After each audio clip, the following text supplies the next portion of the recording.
يا رجل بعدين وكل لاعب انا بدي احبه بده يطلع يقول لي قدوته لاعب من ريال مدريد. يعني واحد بقول لك كريستيانو رونالدو والثاني بقول لك راموس. يزن انعماد ليش والله بحبك يا رجل. قال بقول لك يزن احب كريستيانو رونالدو من وانا صغير وهداف ورب الكعبه على اساس ميسي بقشر بصل. ميسي ابو الجوائز وابو الارقام الفرديه اللي كسر كل شيء. بقول لك كريستيانو هداف ورب الكعبه.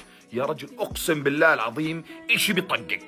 بس على كل حال يلا كريستيانو رونالدو مش مشكله والله اني بحبه. فداك يا رجل فداك. بس ثاني مرة أقول ميسي. هيني بقول لك المرة الجاي بتقول ميسي.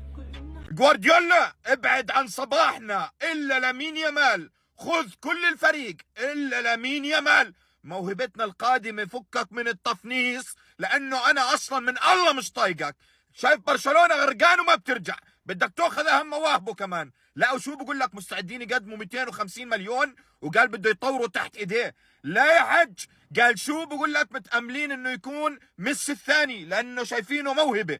وفايتين مين على الخط كمان باريس سان جيرمان. بدهم يستغلوا وضع برشلونة. معلم ابعدوا عن صباحنا والله العظيم ما احنا طايقينكو. نقطة وسطرة جديد.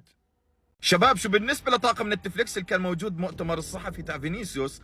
بقول لك كله كان مرتب له حتى البكاء لاجل الفيلم الوثائقي اللي بدهم يعملوه. يا حبيبي وانا الحزن اللي اعتراني والدنيا والاحزان وين بدي اروح فيها يا هسه؟